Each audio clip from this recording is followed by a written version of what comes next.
হ্যাঁ ভিউয়ার্স, আজকে video special তাদের জন্য যারা অ্যান্ড্রয়েড ফোনে চেক করতে চান আপনার ফোনটাকে এর ডাটাবেজে পাওয়া যাচ্ছে কি না যাচ্ছে। এর কিন্তু খুবই সহজ সিস্টেম আছে, সেই সিস্টেমটা দেখাবো আজকের ভিডিওতে। এর ফলে কিন্তু আপনি জানতে পারবেন আপনার হাতে থাকা অ্যান্ড্রয়েড ফোনটা কি এর সিস্টেমে আছে কি না আছে, এবং যদি না থাকে সেক্ষেত্রে করণীয় কি সেটা জানতে পারবেন আজকের ভিডিওতে। সো ভিউয়ার্স, দেরি না করে চলুন শুরু করা যাক মূল ভিডিওতে। বাই দ্য ওয়ে, আপনি মনে করছেন আমি মাঠে ভিডিও করছি কেন? এইটা হচ্ছে আমি স্টুডিওতে ভিডিও করি সচরাচর, কিন্তু আজকে এসেছি মাঠে মূলত রোদটা উপভোগ করতে এবং হচ্ছে ঠান্ডার সময়, শীতের সময় এবং সরিষা ক্ষেত চারিদিকে, সেই জন্য মূলত সরিষা ক্ষেত দেখতে এসেছি এবং সেই সাথে আপনাদেরকে একটা তথ্য দিতে এসেছি। নতুন নতুন ভিডিও পেতে প্লিজ আমার চ্যানেলটি সাবস্ক্রাইব করুন এবং পাশে থাকা বেল আইকনে ক্লিক করে অল করে দিন এবং ভিডিওতে একটা লাইক করে দিন এবং আপনার মূল্যবান মতামত কমেন্ট করে জানান। গুড ভিডিও বা নাইস ভিডিও লিখে আপনি কমেন্ট করে দিন। আপনার ফোনটা বৈধ কি অবৈধ এটা জানার জন্য কিন্তু দুটো পদ্ধতি আছে। তার জন্য মূলত একটা হচ্ছে গুগলে সার্চ দিয়ে, আর একটা হচ্ছে SMS এর মাধ্যমে। প্রথমে আমি SMS গুগলে সার্চ দিয়ে দেখাচ্ছি, যার জন্য গুগল ক্রোম ব্রাউজারে চলে যাবেন বা যে কোনো ব্রাউজারে চলে যাবেন। ওকে, যাওয়ার পর লিখবেন এইখানে নিউ ট্যাব নিয়ে নিলেন। নেওয়ার পরে আপনি এখানে সার্চ বার পেয়ে যাবেন। এখানে লিখবেন NEIRBRTC। এটা আমার ডিসক্রিপশনে লিঙ্কও দেওয়া থাকবে, আপনি চাইলে সেখান থেকে নিতে পারেন।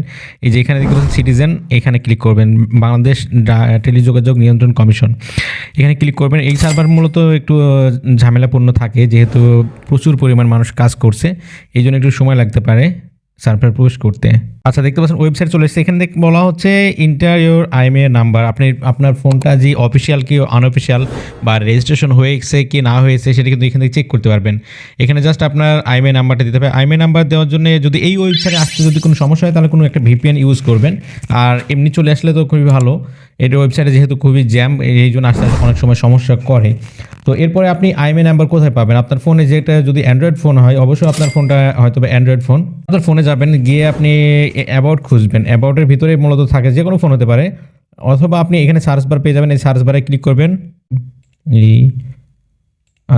এই যে IMEI লিখবেন, লিখে আপনি এখানে সার্চ দেবেন। দেখতে পাচ্ছেন IMEI 1, এখানে যদি ক্লিক করা যায়, করলে কিন্তু IMEI নাম্বার এই যে পাইছি আমি, IMEI 1, IMEI 2 এরকম থাকতে পারে।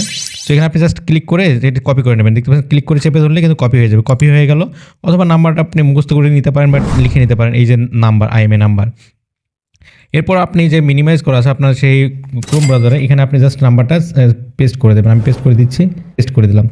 এবার ওকে, এবার মূলত এই যে দেখতে পাচ্ছেন চেক যে অপশন, সো চেকে আমি ক্লিক করে দিচ্ছি, চেকে ক্লিক করে দিচ্ছি, একটু ওয়েট করতে হবে, লোডিং নিবে।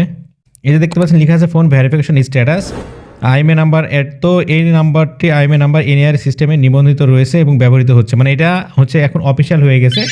মনে করুন যে 1 তারিখের পর থেকে তো আনঅফিসিয়াল আর অফিসিয়াল ফোন নিয়ে অনেক ঝামেলা চলছে। সো দেখতে পাচ্ছেন এটা কিন্তু অফিসিয়াল ফোন। এবার আপনি যদি চান যে SMS এর মাধ্যমে চেক করবেন তাও কিন্তু পারবেন। এখানে কিন্তু সিস্টেমও দেওয়া আছে। এখানে যদি আমি নিচে যাই, এখানে দেখতে পাচ্ছেন এখানে বলা হচ্ছে যে আপনি কোন নাম্বারে SMS পাঠাবেন। 16002 এই নাম্বার লিখবেন, KYD লিখে এই IMEI নাম্বারটা দিয়ে সেন্ড করে দেবেন। তারপরে দেখতে পাচ্ছেন স্টেপ 3তে বলা হচ্ছে এভাবে সেন্ড করে দেওয়ার পরে একটা মেসেজ আসবে, ভেরিফিকেশন, এটা জানাবে। এবার আমি দেখাচ্ছি SMS এর মাধ্যমে কীভাবে চেক করবেন আপনার অ্যান্ড্রয়েড ফোনটা অফিসিয়াল রেজিস্ট্রেশন হয়েছে কি না হয়েছে সেটা চেক করতে পারবেন। তার জন্য আপনি এই মোবাইলে মেসেজ অপশনে চলে যাবেন।